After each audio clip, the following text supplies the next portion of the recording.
So what is the thing here is that we have a convolutional neural network. It has a bunch of learnable parameters. Now, learnable parameters are somehow weights, right? And the weights are, some of them are in the MLP, which is in the last layer. So that is quite simple for you because you already know how to backpropagate over MLP, right? And the other thing are the weights of the convolution, right? So you have a convolution layer, and it has filters. And those filters have weights, right? If you want to update, you need to know the gradient with respect to those weights, right? If you know those gradients, then you can update, correct? So this is the main thing. So weights of the filters. And if you have some advanced items in your CNN, maybe you want to compute the gradient with respect to them, but usually we don't have, right? So the key point is the second guy, the weights of the filters. And we want to see how we can do the training, or basically how we can compute the gradient, right? Now, once again, what was the problem of training? We want to minimize the empirical risk, right? And how we can compute the empirical risk? Say I have this particular data sample. So here, XB that I'm showing, this is the image, right? 3-channel image going inside. VB is the corresponding label. For instance, it's going to be the class of that image, right? And now the thing that you want to do, you want to compute empirical risk. How do you compute that? Basically, you're going to get that X. You're going to pass it through your CNN, right? And your CNN has a bunch of weights, right? These weights are the weights of the last output layer, the MLP, and also the weights of the filters, right? And then at the output, you're going to get one label. Now you try to just minimize the loss between the label and the true label, right? So you see what comes out of your CNN, and then you try to make it similar to your true label, right? You average it over a mini batch of samples, then you minimize. Basically, what you need to do, you need to compute the gradient of the sample loss, right? So if you know the gradient of the sample loss, then you can average those sample gradients. You're going to have the gradient of your mini batch. You get that gradient, you update your weights, right? And you keep on going like that. The only trick, or the only, say, analytic problem here is to just develop one efficient algorithm which can compute the gradient of this guy, right? So that is the whole thing. So we always do gradient-based learning. We basically need to figure out how we can move backward on the network so that we compute the gradients efficiently with respect to all the weights, right? And now we can again go on the computation graph. So we could say, well, we have our image. It is just passing through the first convolution. So we get Z1. Then once we have Z1, we're going to activate. We get the activated version. Then maybe we do some pulling. We get the output of the pulling. Then again, we go for the next convolution, and so on, and so on, and so on, till we get to the last convolution, right? And once we are on the last convolution, what we're going to do? We're going to flatten everything, right? So we're going to put all of them on a vector, and then this y hat L that I'm showing to you is the guy who is flattened, right? And then that flattened guy is going to pass through some layers of MLP until you get your output, right? You compute the loss. Now, the whole thing is that, so you pass this X forward, and you compute the loss. Now you have the sample loss. You want to move backward, and then you want to compute the gradient, right? So moving forward is quite simple. You do know images or tensors go inside the convolution. They're going to get convolved with some filters. You have the output. You activate, right? And you keep on going like this. This is not a problem. When you get to the FNN, again, you flatten. You pass it through the FNN, and you get the output, right? Now, of course, when you are doing forward pass, you are going to save all of those parameters inside your computation graph, right? So you know what is the output of your first, for example, convolution before activation, after activation, right? Again, the second convolution before activation, after activation, and so on. And you can guess why we need them. Because when we want to backpropagate, we need all of those numbers to be able to just move backward, right, on the computation graph. So that's pretty much the standard thing that we did before. There is nothing really new here. And when you want to move backward, moving backward on the FNN is nothing new, right, on the last MLP. This is basically what you did in Chapter 2, right? So you're going to do the same here. So we're not going to discuss that. we are going to have the sample loss, then we first compute the gradient with respect to output, then we start to move backward, right? And we keep on going backward till we get to the very beginning of that output MLP, right? Up to that point, everything is as before, right? Now that we got here, we're going to have this gradient, right? This gradient is going to be your sample gradient with respect to the input of your MLP, right? That is something you easily compute with backpropagation. Once you got here, you can get this guy, and you can sort it out back into your tensor form, right? So here, getting from this guy into this guy, this is simply just, resorting the numbers, right? Everybody sees how you can just get this gradient with respect to y hat vector and put it in form of a tensor? Say, just to make sure that you are not complicating things. So it's just resorting of the numbers. So it's like I have, say my tensor is having only one channel, okay?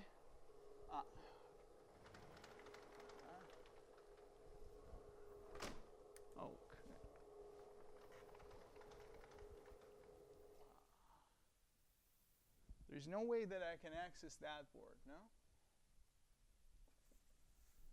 Okay, I have to clean it up.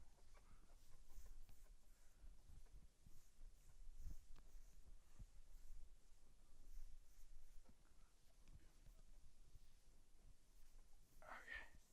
Say I have this tensor, right? So this was my tensor. It has only one channel, and this is in this form. Say it's a two-dimensional array. This is y hat L that I showed there in this slide, right? And then if you want to flatten, for example, you say, okay, this is the first number, right? So I'm going to get this guy. I'm going to call it y hat 1. And then I make it into the in the form of a vector, y hat L, in this form. Sorry, it's a vector. So y hat 1 till y hat, for example, m. And then m is the number of cells here, right? So y hat 2, y hat 3, and so on. You go till you get to y hat m, right? Then when you want to flatten, for example, you agree on this. You just consider this agreement that, okay, I start with this guy. I put it as the first entry. Then this is the second entry, and so on, right? Now, if you want to move backward, when you move backward on your network, you get to here. You're going to have your gradient of r hat with respect to this guy, right? Which is basically the partial derivative of your r hat with respect to every single of them, right? Right? Then you're going to get this guy. You put it here, right? You said that that guy was corresponding to this one, so I'm going to put here the partial derivative of r hat with respect to y hat 1, right? And I start filling out like that. This guy is now being the gradient of r hat with respect to y hat L, right? Everybody's cool, yes? So there is nothing happening here. I basically just get my numbers and resort them in form of a tensor, right? Cool? So I have that number. I have that y hat L tensor. And the thing that I want to do now, I want to just move backward on the convolutional layers. That's the only thing left. And yeah, I want to backpropagate towards the input, and that's it. Now, the thing that I'm going to do here for you, first I try to just give you a couple of examples. When we can solve it for examples, then you can basically extend it in your mind for a general case. So let's start with the first kind of layer or operation we have in convolution, which is pooling. Say we are doing max pooling, right? So what's going to happen when we are doing forward pass? We're going to have something like this. This is the tensor, which we want to do pooling on it, right? And then we get this filter, right, which is 2 by 2, for example, here. And then we'll look on those guys, and we put some numbers here. What are these numbers? For example, what is y hat 1 computed here? It's the maximum of these 4 numbers, right? Then you go for the next window, you take the maximum. Next window, you take the maximum. Next window, you take the maximum, right? Now, what is happening in backpropagation? You have this gradient, right? because you just started to move backward and you got to the output of the pulling, right? No, the thing is that you want to compute the gradient with respect to the input of the pulling, right? You want to move backward, right? So I have that gradient with respect to y hat. I want to get the gradient with respect to y, right? Now, when we were talking about max pulling, I told you that you need to keep the indices, right? And this is where it comes handy. Now, when I am just moving forward, I'm going to keep the index. For example, I say y2 here is the maximum. So the index of the maximum guy is 2 on the filter, right? It's here, 2. And then I'm going to put that guy there, y2, right? Again, I come here, for example, again the maximum is y2 among these 4 numbers. Now the index is going to be 1, right? Because when I shift the filter, now y2 is sitting on this cell, right? You see it, right? Now I come down. Now the maximum guy now is y7, right? What is the index? 3, because 1, 2, 3 is going to be the index, right? And if I go here, for example, y9 is the maximum among these 4 numbers, and this is sitting on index 4, so I'm going to keep it 4 here, right? Everybody's cool, right? Okay, now, when I want to move backward, I can simply write down the chain rule, right? For instance, I want to compute the partial derivative of r hat with respect to the first entry of y. And again, what is first entry of y is this guy, right? So I want to compute the partial derivative with respect to every single guy in this blue cell, right? Everybody's cool, right? So what is the partial derivative with respect to y1? Well, how many output do I have after pulling in this example? 4, right? So each 4 of them potentially could be a function of y1. I mean, in this particular example, this is not the case, but it does not harm if I just consider every single of them to be a function of y1, right? So I can say, okay, if I know the partial derivative of every single of them with respect to y1, then I am going to multiply that partial derivative with the corresponding partial derivative of r hat with respect to y hat, and then I add them up, right? Everybody's cool? Now, looking at this guy, is there any y hat which is explicit function of y1? No.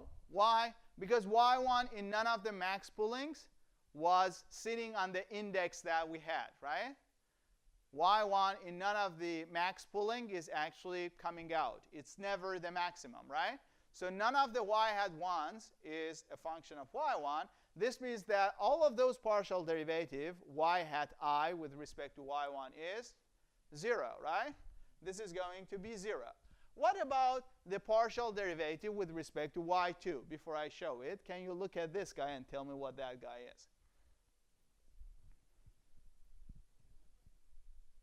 Where is y2 showing up?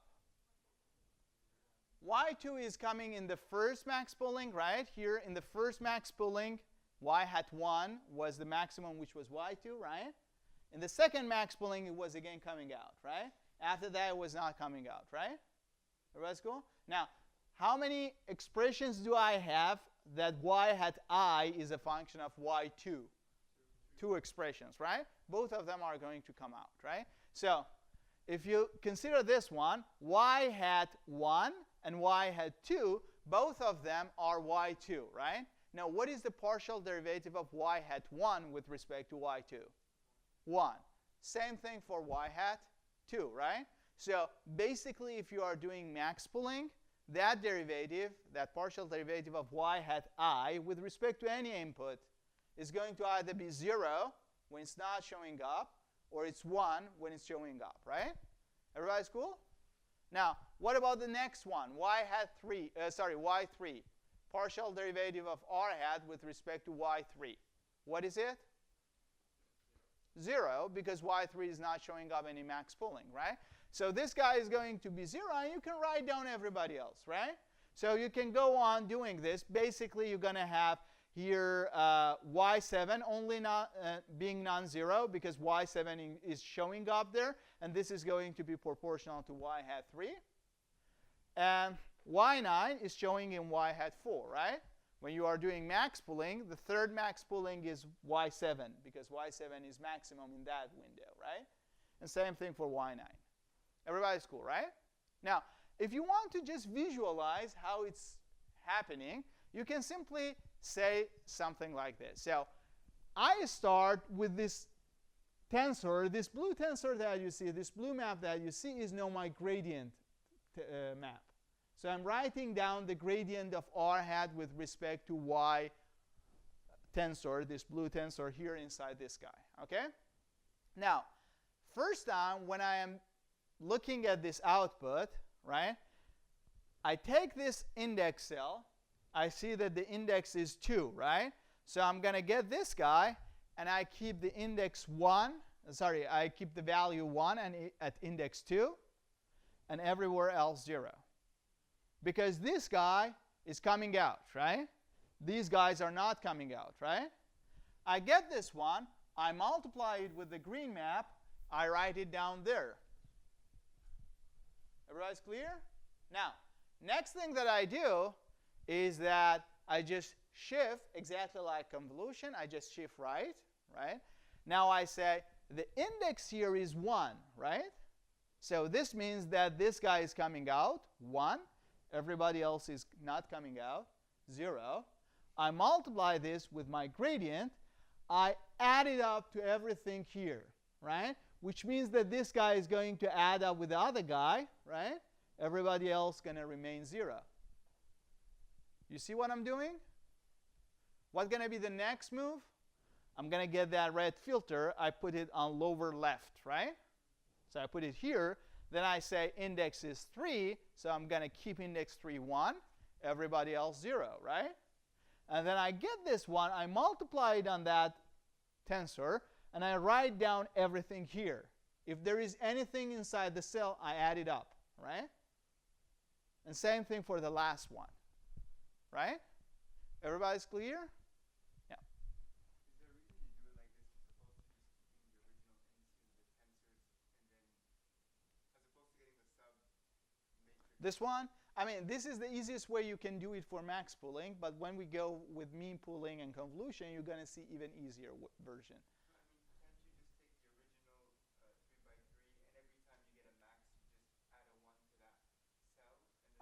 Yes, you can do that. That's right. But this is how you do it when you are programming it. I just want you, to give you some visualization so that next time, or for the next operation, it's going to get even easier. Yeah. But the key point here is that what you see is, again, like when you are moving backward, you're basically somehow doing a reverse form of convolution, right? And the key point is that here, the filter in your convolution is changing every time, and this is simply because of max pooling. But when we go with a constant filter, then it's not even changing, and it's going to be exactly the convolution that we used to. But no worries, we're going to see it. So everybody see now how I can just move backward on max pooling, right? Cool, right? So you have the gradient of the output, or gradient of, the loss with respect to the output of max pooling. Now you can simply compute the gradient with respect to input, right? Now, let's say that I want to do to move backward on mean pooling, okay? How can I say, okay, basically the mean pooling, I'm going to get this filter. Everybody is 1/4 because I'm going to average. I put this filter here. I average those guys up. This is going to be y hat 1, y hat 2, y hat 3, y hat 4. So I'm going to fill out. This is what I do in forward pass. And now the thing that I want to do, I want to know if I know the gradient with respect to this green map, how can I compute the gradient with respect to the blue map? Okay? Now, how can I do it? Well, let's say that I want to compute the gradient with respect to y1. Okay? Where does y1 show up? Look at this guy. y1 is going to show up in y hat 1, right? And what is the coefficient that is getting multiplied with y1 and then showing up in y hat 1? 1/4, right? So what is the partial derivative of y hat 1 with respect to y1? 1/4, right? Does it show up in y hat 2? So what is the partial derivative then? What about y hat 3? What about y hat 4? All of them 0, right? So you can simply say that, yes, the gradient with respect, or partial derivative with respect to y1 is going to be the partial derivative with respect to all the outputs, y hat I, right? Multiply with the partial derivative of that y hat I with respect to y1. But this is only going to show up in y hat 1, right? So I'm going to have 1/4. This is the partial derivative of y hat 1 with respect to y1 times this guy, right? Anybody else is 0, right? What about y2? Again, where does y2 show up? It shows up here, right? With the same coefficient 1/4, right? What about y hat 2? It shows up there as well, but nowhere else, right? So I am going to have two terms, right? One of them is y hat 1, one of them is y hat 2, and the partial derivatives getting multiplied is 1/4, right? Now, if I keep on going like this, which term is going to have most, or which partial derivative is going to have most terms? y5, right? Because y5 is showing up in every single output, right? So this is going to be the next term, and you can go on. So y5 is going to have all the 4 ones, right? And then again, you keep on going. So again, you're going to reduce, right? Till you get to the last term, right? So you have partial derivative with respect to y hat. Now you can compute the gradient with respect to y again, right? And then again, you can think of it the same way. You could say, I get this filter. No, it's not changing anymore. It's just 1/4 all the time, right? And I get this guy, multiply it to the green map. I put it here, okay? Then I go one next. Again, I multiply this guy to the green map and add it up to whatever I have in that particular part of the map. And I keep on going like this, right? But in this case, that the filter is not changing, we can actually do it more efficiently. So how can we do it? Let's look at it this way. So what I can do, I can get this map, and I add 0 around it, okay? Now, when I add 0 around it, then I get this 1/4 filter, this filter that I use for mean pooling, and I start to convolve with that output. What's going to happen? Partial derivative of r hat with respect to y1. If I do the convolution, what do I see? I get this red map, right? The red filter. I multiply it to this part of the image, right? Everybody else here around is 0, right? So it's going to be 1/4, this 1/4, multiplied with partial derivative with respect to y hat 1, right? Then you go for y2, then it's going to be gradient with respect to y hat 1 and y hat 2, both of them multiply with 1/4, right? And you can keep on going like this. You see that every single term you are computing here is exactly the term you got out of the chain rule, right? Just to do a sanity check, let's just go for y hat 5, right? y5. Now, y5 is going to be 1/4 multiplied to every single term, right? Add it up. It's exactly the same thing, right? And you keep on going till you're finished. So what are we doing? We're basically getting the same filter, convolve it with the output gradient, then we get the input gradient, right? When we wanted to go forward, we get the filter, we convolve it with the input, we get the output, right? When we want to go backward, we'll look at the gradient with respect to output, same filter, you do convolution of the output, you get the input, right? So it's the same operation, right? In different directions, right? So now, this is the key point here. So when you are doing pooling, when you are going forward with pooling, then when you are coming backward, I told you that pooling is essentially a form of convolution with no weights, right? No learnable weights. And then when you are moving backward, again, you are doing a sort of convolution type operation. So moving backward on pooling is basically doing a convolution. This time, instead of using input, you are just using the output gradient. That's it. Now, what about the convolution layer? I think you can guess that that guy should again look like convolution, right? Because basically mean pooling was a specific form of convolution, right? Where your filter is 1/4 everywhere, right? Now, if you have a general weights, you guess that it should be the same thing, and you are right. So if you are doing convolution, basically what you do, you get your input. First you do a convolution. You get your output z. Then you activate it, right? If you want to move backward on the activation, is there anything specific there? No. You just multiply every single guy with his corresponding partial derivative, right? So activation is just a scalar function operation, right? And you can simply move backward by multiplying with the derivative, right? This is exactly the same thing as we did before. So activation is no problem at all. It's the same thing, right? What about the linear convolution that we do, the convolution operation that we do? Let's look at it this time. So now, again, like in pooling, we have this case. And in this case, we have this input tensor, right? X is getting convolved with these weights, right? Now, the weights are general, right? W1, W2, W3, W4. These are learnable parameters, right? You get this guy. You do the convolution. You get your output. This means that Z1 is basically multiplication of these weights with this part of the input. Then Z2 is the same, Z3 is the same, Z4 the same, right? Everybody's clear, right? OK. Now, what I assume that I have the gradient with respect to Z. Now I want to know what is the gradient with respect to X as the input. OK? Everybody's cool? How can I do it? Well, basically chain rule, always, right? So I just need to write the chain rule. Let's start with computing the partial derivative with respect to x1.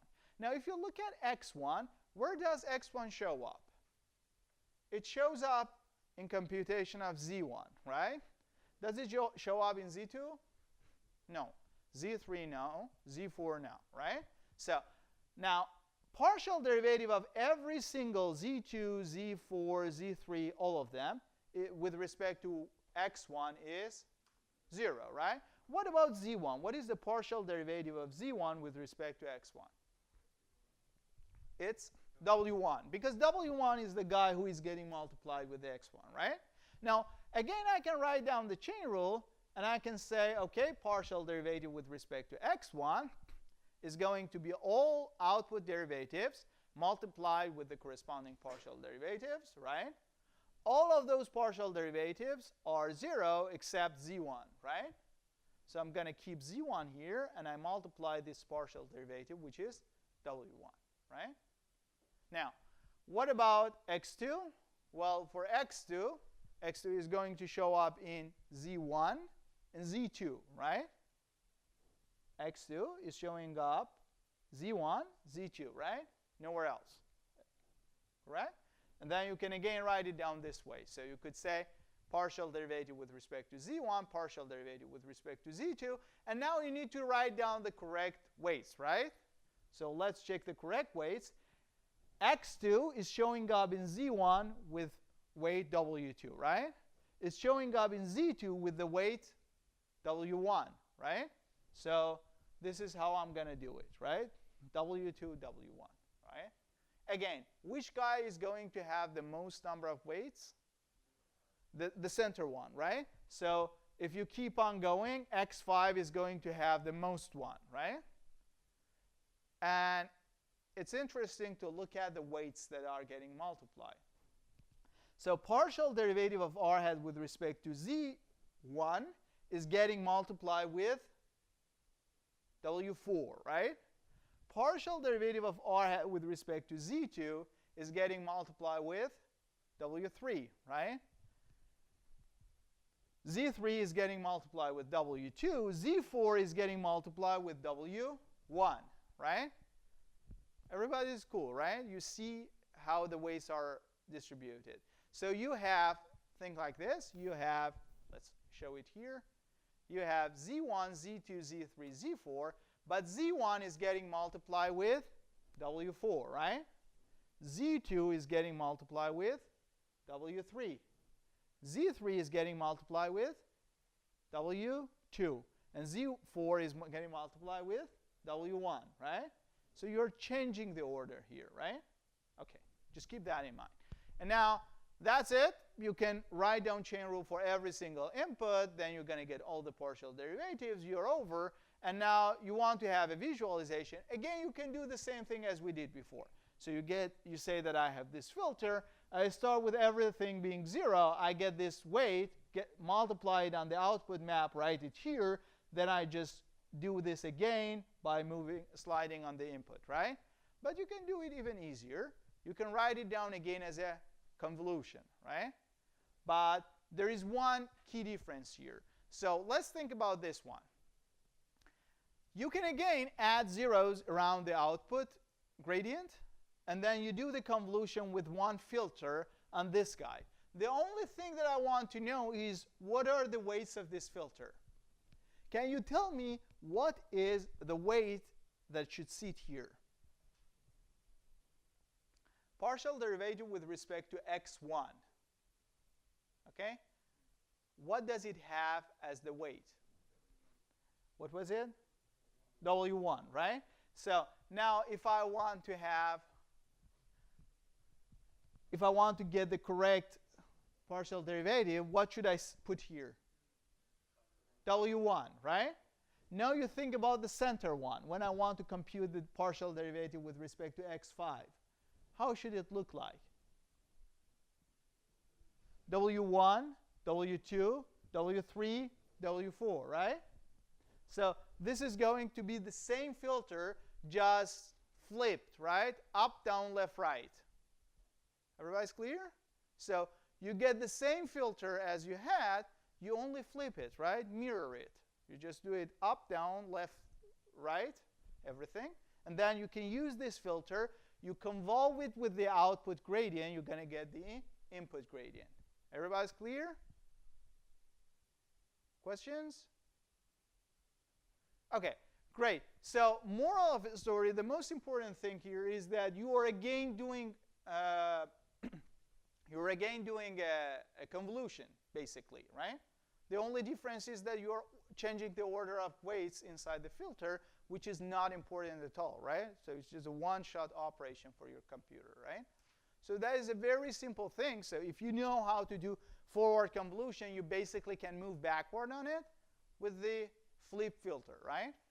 Now, what I'm going to do from now on, I'm going to show it with this notation. So I'm going to say that if I compute z as the convolution of x with weight w, right, then the convolution of z, the gradient of my function with respect to x is the convolution of the gradient with respect to z with flipped weights, flipped filter, right? So this is the same thing. So that w flipped is basically left to right, up to down flip of the original filter, right? And then you can simply do it. So you go forward with convolution, you go backward with convolution. That's perfect, right? Because you really do not need to implement any new operation. And you expected that, right? Because convolution, basically based on what we have seen, is just a linear operation. The difference is that it's not a fully connected operation, right? And then you expect that the backward is again a linear operation, right? And it's again a linear operation, and it's very similar to what we're doing forward. So, sorry. Questions? Yes? What's the final form of the gradient of r with respect to x? The gradient of r hat with respect to x is exactly the same as x, same tensor as x, because you have the partial derivative with respect to every single entry. Yeah. Questions? Okay, great. Now, next thing. One thing that you might ask me is that, okay, in general, we do know that we can do different things in convolution, and we do not have necessarily the output, which is exactly matching the dimension of the input, but I guess that is not a big deal for you anymore, right? First of all, what are the reasons that you can have mismatch in the dimension? One of them is a stride, right? You might have a stride. And if you have a stride, we have not talked about it, but you're going to see that it's basically a resampling. And this is what I told you initially, that in backpropagation it's going to help a lot. So right now you don't think about that. We basically, if we have a stride, it's basically a resampling plus convolution. So we know how to move backward on the convolution. We only need to know how to move backward on the resampling one, right? Which we're going to discuss. So that is not an issue. But the other thing is that we have, for example, not done zero padding, right? As we had in our example. In our example, we did not do any zero padding, right? And because of that, the output was 2 by 2. The input was 3 by 3, right? But it's not a big deal for you. You always can get from a 2 by 2 output and get back to 3 by 3 by adding zeros, right? So this is why I try to explain the impact of zero padding initially. Because whenever you want to match the dimension of thinking of a stride 1, whenever you want to match the dimension of your output with what you want, you can simply add zeros around it, right? And once you do it, you're going to perfectly do the reverse convolution. So there is no problem with dimensionality here, even though it might initially come to your mind. So you don't really need to confuse yourself about that. There is no problem at all. You can always handle that one. Okay? Now, the next thing that you might ask me is that, well, this guy is input. That's fine. I have the gradient with respect to the output. Now I get the gradient with respect to input. But what about the gradient with respect to the weights of the filter, right? Because they are the one which we need, right, at the end of the day. At the end of the day, we want to update these weights. We need to know the gradient with respect to these guys, right? And then we just move by using gradient descent, right? So how we can compute that one is again simple, okay? Basically, you can guess. It's again a convolution. So how we can do it? Let's look at this one. So again, the example that we had, we are just going forward. Now what we assume that we have the gradient with respect to the output. We have the input itself. We just computed this when we were doing forward pass. And now we want to know what is the gradient with respect to the weights, right? So we want to know that guy. How we can do that? Well, again, we start writing down chain rule, right? And one thing that you can guess here is that when you are computing the gradient with respect to W1, W1 is showing up in every single output, right? Because you always use W1 to compute any of them, right? The only difference is that W1 gets multiplied with different inputs, right?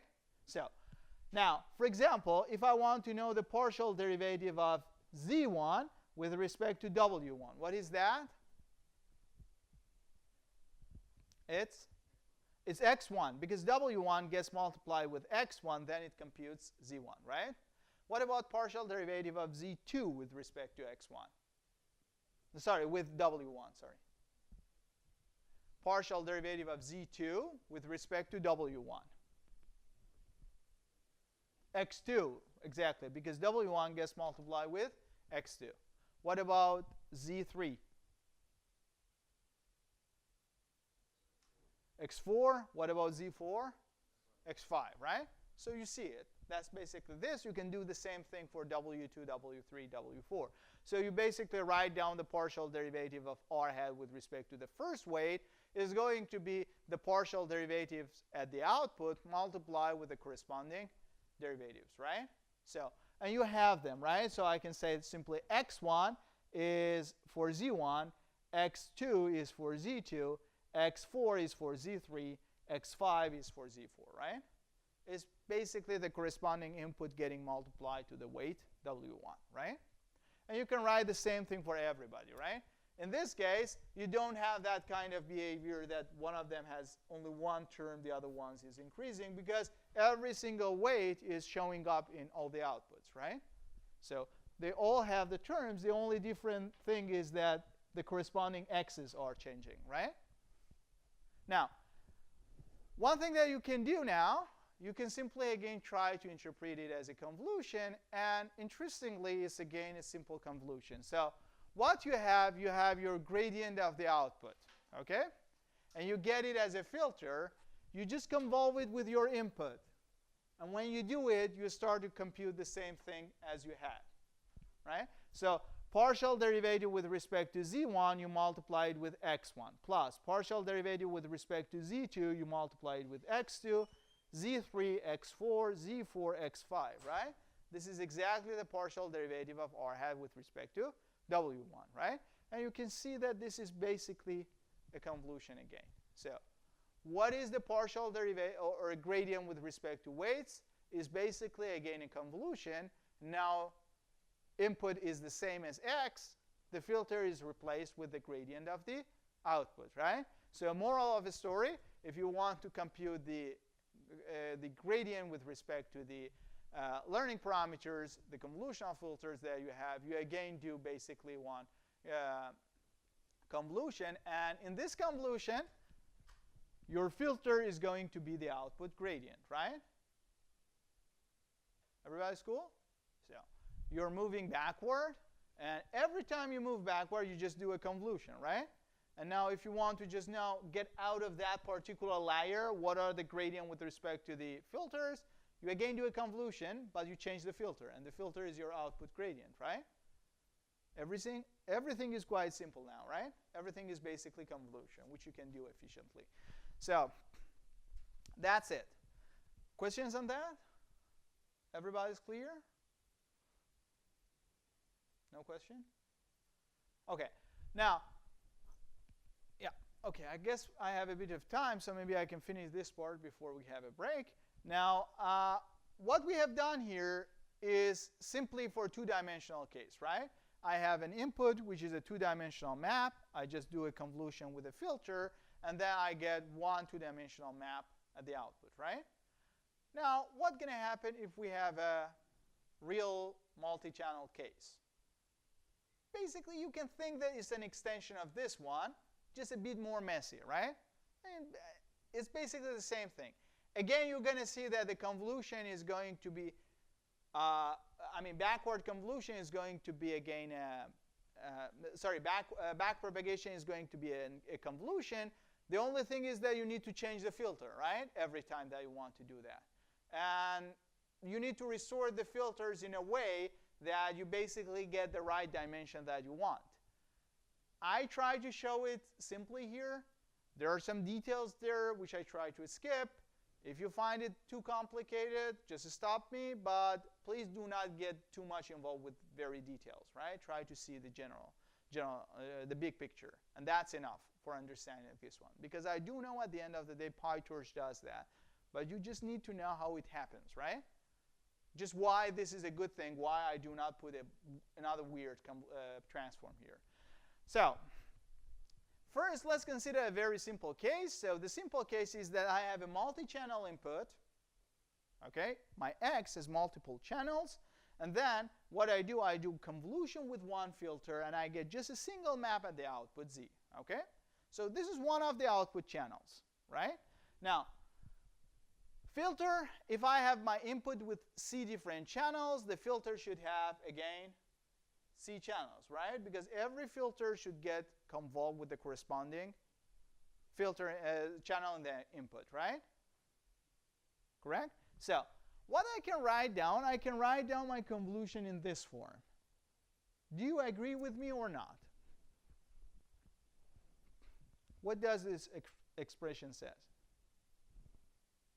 It says that I have C different channels, right? Every channel is getting convolved with this corresponding filter, right? Then I add up all of these two-dimensional convolutions, right? And this is the output map, right? Your input has C channels. Your filter has C channels, right? Every single channel of the filter is going on the corresponding channel of the input, right? They go all together, and then each time that I do multiplication, I also add up everything in depth, right? But what I can say, okay, I got my filter, I do all the convolution. Now I have C different channels, I add all of them up. This is basically the output map, right? Everybody agrees? Questions? So I have C different channels inside my filter, right? Every single guy is going over this input, right? Correct? And then if I just think about a two-dimensional convolution, then here I have one map, next one I have one map, and so on, right? But what we said, when we do convolution, we add up everything in depth, right? This means that your Z output is basically addition of all of these convolutions. Everybody sees that, right? Questions? Now, if you see that, then what would be the gradient of gradient of r hat with respect to, if I know the gradient with respect to output? So let me write it down first, and then I think everything is quite obvious for you. So let me do one simple notation here as we have on this slide. So I'm going to write it down like this. So I'm going to say Z, which is the output, this guy, is summation of input XC. This is the channel C of my input. Okay? I just use this notation. This is convolution, for example. Okay? Convolve with the corresponding channel of the filter, right? And I added up C from 1 to capital C. This is my convolution, right? Now, what do I have? I have the gradient with respect to the output, right? I do know what is the gradient with respect to Z.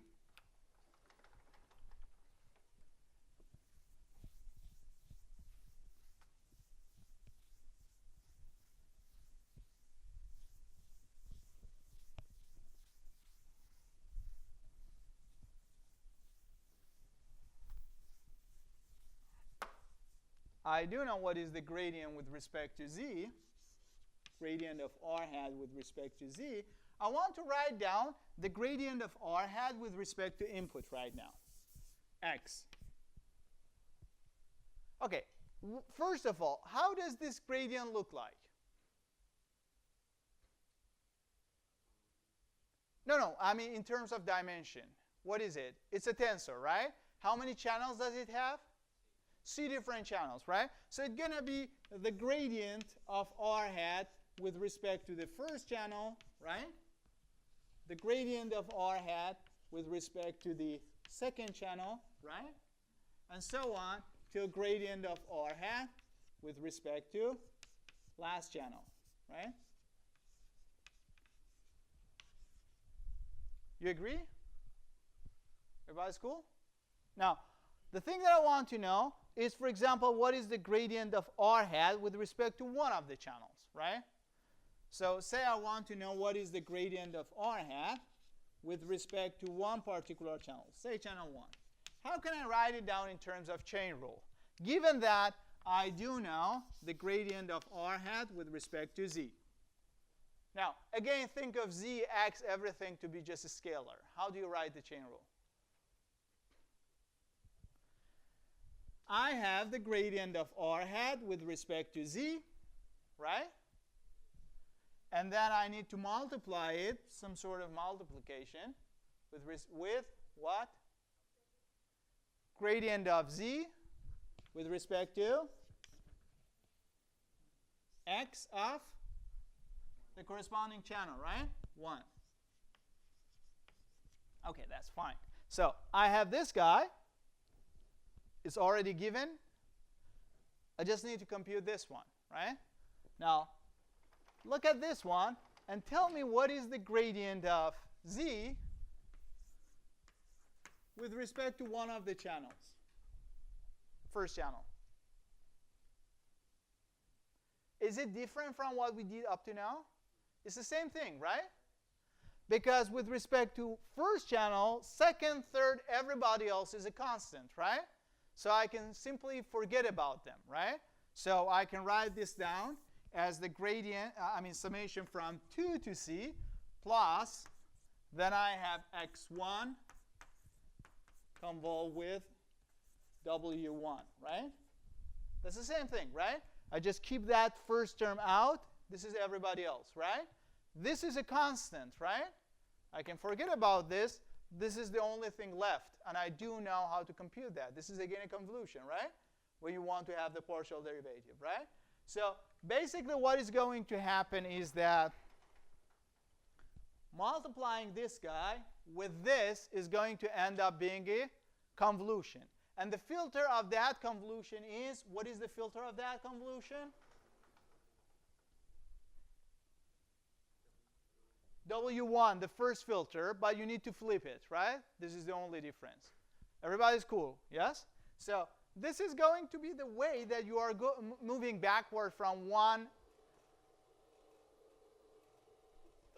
map in the output towards the input, right? So the thing that you are going to do, you would say, okay, partial derivative of one of the, with respect to one of the maps, is basically my output gradient that I have being convolved with the corresponding filter of that channel, right? Everybody's clear? The only thing that you need to do, you need to flip it. It's not a big deal, right? So the thing that is going to happen is, again, you are doing the same operation, right? So the partial derivative with respect to your x, every single map in the gradient is going to be the output gradient convolved with the corresponding map inside the filter, right? So you can think of it this way. You have that gradient, and then you convolve it with the corresponding filters. You're going to get the input gradient, right? So you are getting from one map into C different maps, and you simply use the fact that you have C different filters, right? In different channels, right? Everybody's clear? So you got the idea. Again, the dimension should match. You have one map, you want to have C different channels. You get this map, and then you convolve it with every single filter, right? Then you get C different channels, right? Everything's fine, right? Questions? No question? Yeah. Just wondering, like, when do you usually add up all the features, like add up all the channels? Because, for example, for VGG16, Yes. the channel number only increase until the last layer where it goes to the fully connected neural network. Right. And then we don't do this addition in those processes. We do. I mean, the convolution that we do is basically doing that. So we are not actually, like in VGG, what you are saying, you have multiple channels at the output, right? We are going to discuss it again, but that is not the, that does not mean that, I mean, this is one of the output channels, right? So your input, this is one of the filters that you have, right? This is going to give you this guy, right? And then if you have k different output, then you're going to have k different filters, right? So this is the next thing that I want to discuss here. So this is the case that you are talking right now about, right? So I did not discuss it yet. So what I showed you here is that when you have one tensor as the input, and then you convolve it with one filter, right? Just one filter, right? That addition is going to always happen, right? Even if you have multiple channels at your output, every single of them is computed by one filter, right? And that filter is exactly the same size as your input, right? Right? So I'm not talking about this one yet. I'm going to do it next. Okay? Now, up to this point, I was thinking about just one filter, right? Just you have one single channel. When you have multiple, then you have multiple filters, each of them exactly C channels, right? Getting convolved with the input. When they get convolved, that summation is going to happen, right? And they are computing one map for you, right? Now, if you have multiple maps at the output, you have multiple of those filters, right? So the last one is talking about the filter has multiple channels. Yeah, input is multiple channel. Filter has multiple channels, right? But the output is a single channel now. You have just one filter, right? What you are talking about is that what's going to happen if I have multiple filters, right? So that I can compute multiple channels. Like, for example, VGG, I start with, I don't know, 64 input channels, and then I go for 128, right? This means that I have 128 different filters, right? Every single of those filters has 64 channels, right? Now, what I computed here is that I do know the gradient with respect to one of the outputs, one of the output maps. I want to know what is the gradient with respect to input, right? Now, your question, which is a very valid question, is that what's going to happen when I have multiple channels at the output? And this is what I want to discuss next. Everything's cool? So everybody sees what we are doing, right? So up to this point, I haven't done the most general case that we do in practice. The most general case that we do in practice is this one. And this is the case where you have k different filters.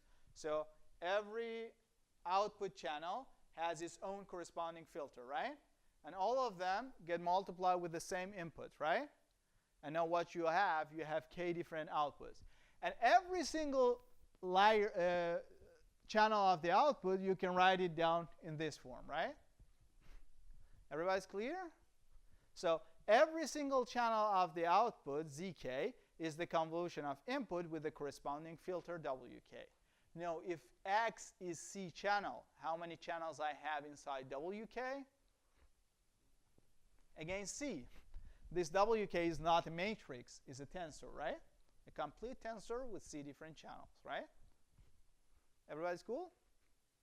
Now, what is happening? You have your x, c different channels. Every single of them gets multiplied with its own corresponding filter, right? Every single of those filter has c channels, right? And then after doing this convolution, they are computing different maps, right? And now what you want to do, you want to get from here to here back, right? Meaning that you do know the gradient with respect to all the maps, right? Now you want to get the gradient with respect to x. Everybody's clear? It's a bit messy, I do understand. It's very easy that you get lost in the notations, but don't try to track indices. Instead of that, just try to just visualize it in your mind. But let me just do it here again, and I think like once I show it here on the board for you, then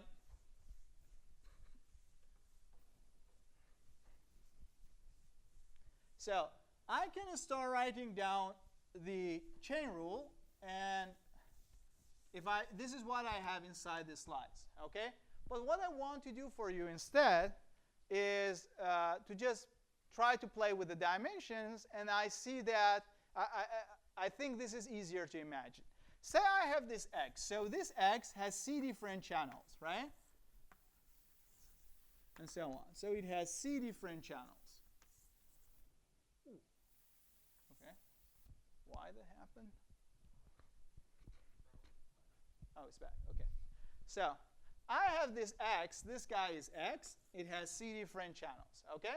Now, I am multiplying or convolving this with k different filters, right? Each of them has c different channels, right? So this is the filter, and this guy has c different channels, W1.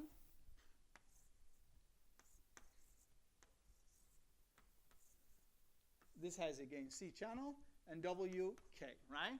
And now at the output, I'm going to have one output, which has k different channels, right? This is your z, right?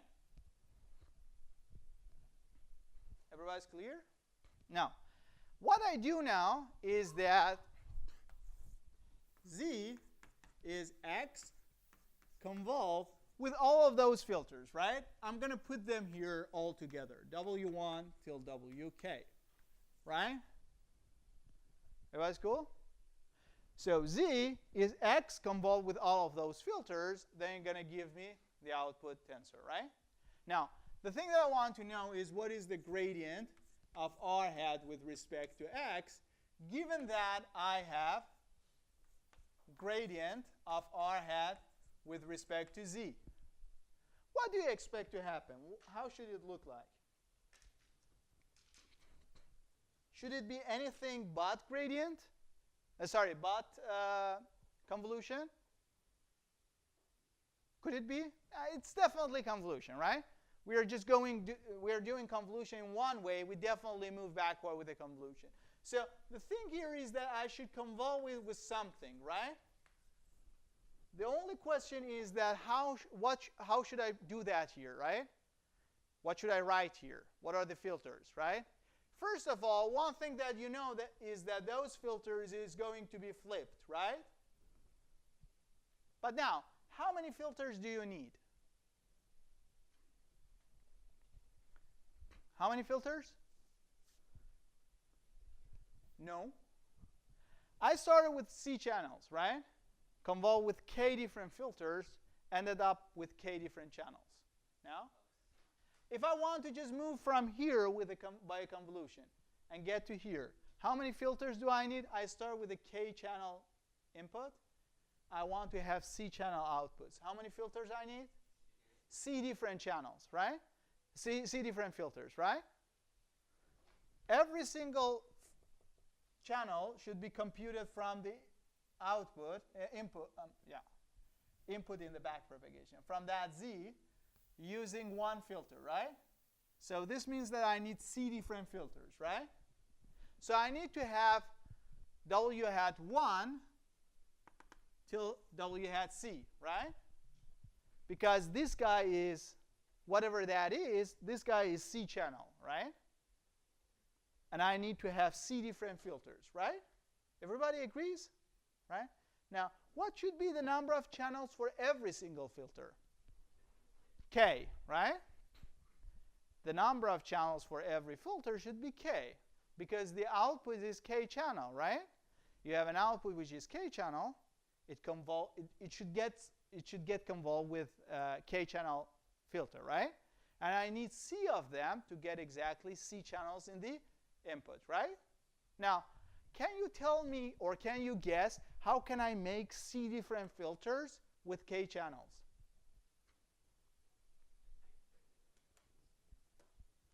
You get the first channel of the first filter, first channel of the second filter, first channel of the last filter, right? You stack them together. These are now k channels, right? Up, down, left, right. W hat 1. You go for the second one, second channel of the first filter, second channel of the second filter, and so on till second channel of the last filter. Stack them together, k channels, a new filter, up, down, left, right. W hat 2. And you keep on going till the last channel, right? You see it? Now, you can do it as I do it in the slides. You can go ahead, do the chain rule. It might sound a bit messy, but at the end of the day, you're going to see exactly the same result. So I'm going to skip the details here, but if you are interested, you can try it once at home. Okay? But if you do that, you can simply start by using this general notation. You would say, okay, the gradient with respect to x is the gradient with respect to z. Some multiplication gradient of z with respect to x. You can simply start with this notation. And then you can write down again the chain rule. So you would say, okay, I have k different outputs. Every single of them is a function of x. And I do have their gradient. How can I write down the final gradient? I would say the final gradient is going to be the gradient with respect to every single channel multiplied with the gradient of the channel with respect to input. And you can keep on doing some calculation. This is exactly the thing I tried to show you on the board, right? Once you do it, you see that you basically end up, for every single channel of that gradient, you get one convolution. And the filter of that convolution is, for example, for the first channel, is channel 1 of all inputs. All filters, right? Channel 2 of all filters, last channel of all filters, right? And this is going to be basically the same convolution. Now the filters are rearranged, right? So this guy is like, you can see that basically when you want to compute channel C of the gradient in the input, you get all of those gradients, you convolve them with channel C of all filters, and then you add them up, which is going to be basically, again, a convolution with a new filter. And that new filter is basically channel C of all filters together, right? So that's going to be the case. So you build your new filter, and this new filter is just by flipping everything of channel C in all the filters, and then your final thing is that your output, the gradient with respect to x, is going to be the gradient with respect to z, convolved with this new set of filters, right? So I do know the notation could be a bit of mess, so this is why I try to skip it and simply show it by intuition, right? The key point here is that you have this feeling when you have a convolution, it's a linear operation, right? You are supposed to do again a linear operation. And the only challenge here is that how you can fit the dimension, right? Well, you have enough number of weights to always fit the dimension, right? And wherever you feel confused, you can always sit down and write down the chain rule if needed, right? Which I do now nowadays is not needed anymore. Everybody's clear? Questions? So you have the gradient at the output. You have your filters. You can simply do the convolution. You get the gradient in the input. Problem solved. You start from very output. You do just backpropagation, linear backward activation, linear backward activation, until you get to your last convolution layer. Now, backward activation, convolution, right? A backward convolution, backward activation, backward convolution, and so on, till you get to your input. And whenever you want to compute the gradient with respect to any weights, it's again a convolution, right? So basically, you do convolution towards the output, you do convolution towards the input, and you now have all the gradients, right? You can update your weights. Again, you go forward, you come backward, you update your weights, and you keep on going till everything converges. So moral of the story, backward whenever you are moving backward on any convolution layer, then you basically whenever you move backward on any convolution layer, then you basically do a convolution. Okay? And the only change, you need to restore the weights, right?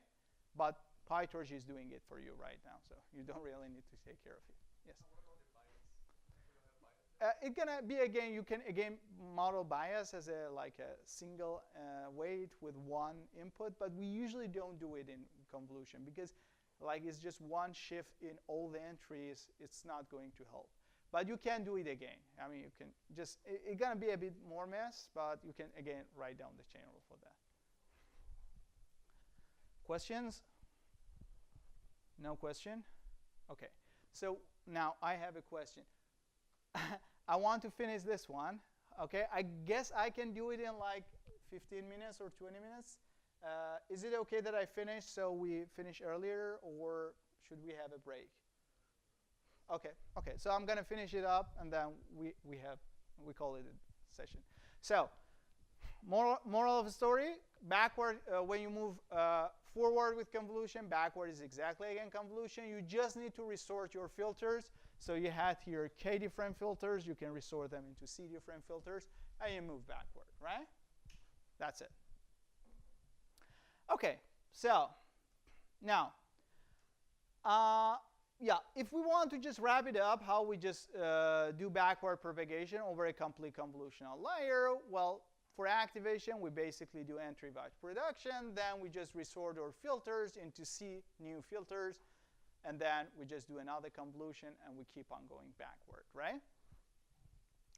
That's it. Now, next thing that is left is the resampling operation, right? Whatever we did up to this point was with a stride 1, right? The question is that what if we have a stride different from 1, right? Basically, we need to move backward on a resampling. But I guess you can guess how does it look like, right? It's again going to be a resampling, right? So let's do it together. Let's say that we are doing downsampling, okay?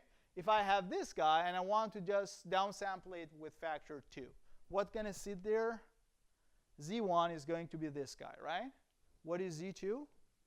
It's going to be X3, right? Z3 is going to be X7, right? And the next one is X9, right? So you get rid of this second row and second column, right? Okay, this is downsampling. Now what I assume that I got here, right? And I do know the gradient with respect to this one. Now I want to know the gradient with respect to input, right? How can I do it? Again, chain rule, right? And then if you write down the chain rule, what would be, for example, the gradient of your loss with respect to X4? Does X4 show up anywhere in your output? No, you downsample it, right? You get rid of it. So Z1, Z2, Z3, Z4, none of them is a function of X4, right? So the partial derivative of them with respect to X4 is simply 0. This means that when you write down the chain rule, all terms going to be 0. And then the partial derivative with respect to x4 is going to be 0, right? What about x5? Same thing. What about x2? Same thing. Anyone who is downsampled is not going to show up in the output. It has no gradient, right? And you can simply write it down by expanding the chain rule. So you would say x1, well, x1 is going to be exactly z1, right? Look at it here. x1 is exactly z1. So the partial derivative of z1 with respect to x1 is 1. Partial derivative of anyone else is 0, right? And then you're going to write it down. So partial derivative of r hat with respect to x1 is basically partial derivative of r hat with respect to z1, because x1 comes and sits at z1, right? Now, x2 is not showing up in the output, right? So the partial derivative is 0. This guy is going to be 0. What about x3? It's going to be z2, because x3 exactly sits at z2, right? So it's going to be partial derivative with respect to z2, right? You can keep on going, writing everything down, right? Those guys who are left out are being 0. Those guys who are appearing in the output is going to just show up exactly the same in the input, right? So what does it mean? It means that I get this guy, I put it here, right? I get the second one, I put it here. Third one down left. Last one down right. What about the guys in between? All of them 0, right? So what am I doing now? Upsampling, right? So I get that output. I just do upsampling with factor 2, right? So if you are doing downsampling with factor 2, when you are moving backward, you just do upsampling with factor 2, right? Same thing. No difference, right? OK. What about this one? OK, you can guess. This is upsampling. Then when you move backward, you definitely do downsampling, right?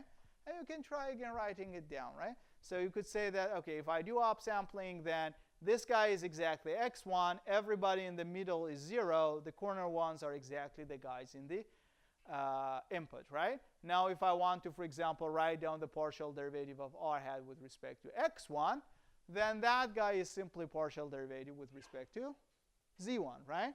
What about x2? Well, partial derivative with respect to x2. x2 is basically z3, right? So I just simply write it down as partial derivative with respect to z3, right? For all the 4 cases, the corresponding z is going to show up, right? And then I could simply say that, OK, I have this guy. I have a bunch of partial derivatives here. And then I want to move backward. I basically get the corner ones and sort it there, right? So it's going to be a downsampling. Everybody's clear? Questions? So just let me ask one trick question here, which I know that when you start to work with things, comes to your mind. Z8 here, right? When we were doing upsampling, we put it 0, right? Now, I am showing up here a partial derivative, right? Should it be 0?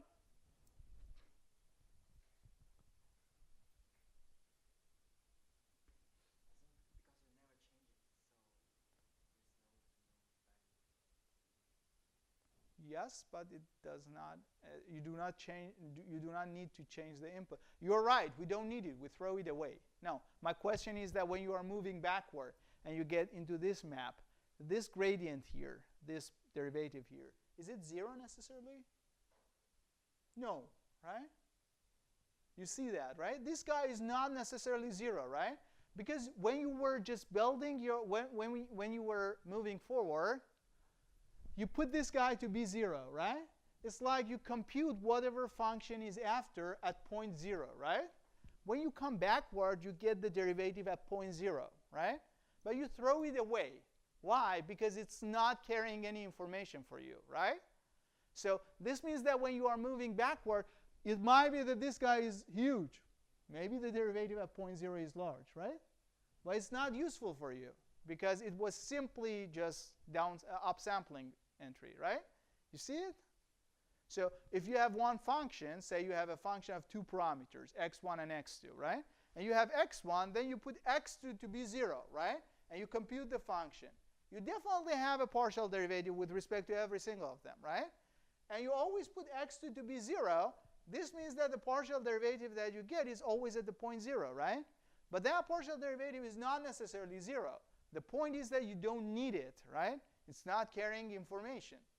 Everybody's cool, right? So you don't get confused that, well, this is the these middle ones are the ones which I added as 0. Why I have a gradient? Because it's a number, right? It's going inside the computation graph as a variable, and you can always compute the gradient with respect to, right? The point is that you don't need that gradient, right? It's pretty much the same thing as we did when we added that dummy 1 for the bias, right? When you move backward, you have a gradient with respect to that dummy 1, right? But that one is useless, right? Because it's not connected to the previous layers, right? You throw it away, right? So don't get confused in that one. It's totally normal that when you start to play around with things, you get like, why I have this gradient? It's simply coming because you put that number 0, right? Okay, anyways, key point, when you are doing upsampling, then in the backward move, you are just doing downsampling, right? And then everything is over, right? So even if you have a stride not 1, even if you have a fractional stride, you can always do backpropagation very efficiently, right? And this is one of the reasons that I told you it's better to just implement everything in our formulation using upsampling and downsampling, right? Because backpropagation over any stride is basically backpropagation over resampling, right? So, moral of the story, when you are just moving forward on a convolutional neural network, well, you might do in the very last layers, you just move over one MLP, right? And you basically just need to move backward on the same MLP as before, right? If you are on a if you are doing pulling, then forward you do pulling, which is like convolution, and backward you again do reverse pulling, which is again like convolution, right? If you are doing convolution in the forward, then in the backward you again do convolution with some reverse filters, right? And if you are doing upsampling, then in the backward propagation you do downsampling. If you do downsampling, you're going to do upsampling. Basically, any operation you have in your CNN, you can just move backward on it, right? And this means that you can compute very efficiently the gradient with respect to every single weights that you have inside your CNN, right? So you can efficiently do the update. This is basically the whole derivation people did initially in Lenet. I put the paper for you. You can take a look on that. But they talk about this fact that very efficiently you can do the gradient, right? And people later on came up with the fact that given all of this formulation, you basically can implement it very efficiently using parallel processing. Because it's, again, convolution. You have different convolution channels. And then you can just do everything in parallel, right? Nowadays, with all GPUs on your computers is nothing. But at those days, it was a big thing, right? Because you can put everything on a single core, and it's going to solve very efficiently. And then people said, well, we can do backpropagation. We can try doing a stochastic gradient descent. They try, it start to work. Yeah? Okay? Questions? That's clear? So, moving forward and moving backward is very efficient on CNNs. That's the key point. Okay? Now, we have a lot of other things, and all of them you can efficiently do it again in CNN. You can do dropout. Simply, again, you just ignore some inputs, right? You put some inputs to be 0, and this is simply going to drop some neurons, right, inside your training. When you do this, it's going to help you with overfitting. You can do input normalization as before. You can do batch normalization. And you can do all those data processing things, augmentation, anything that we talked about here as well. Nothing going to change, right? So we're not going to discuss them. But when you are implementing, you basically know that if you want to deal with overfitting of a CNN, again, you should add dropout at the output, right? OK. Yeah. Now, one last thing is that when you use, for example, PyTorch, you see that you have convolution 2D, right, for implementation of this convolution that you see. And you might say that, okay, this convolution looks more like a 3D convolution. Well, that 2D is different from the fact that your input-output is 3D. So the input-output could remain 3D.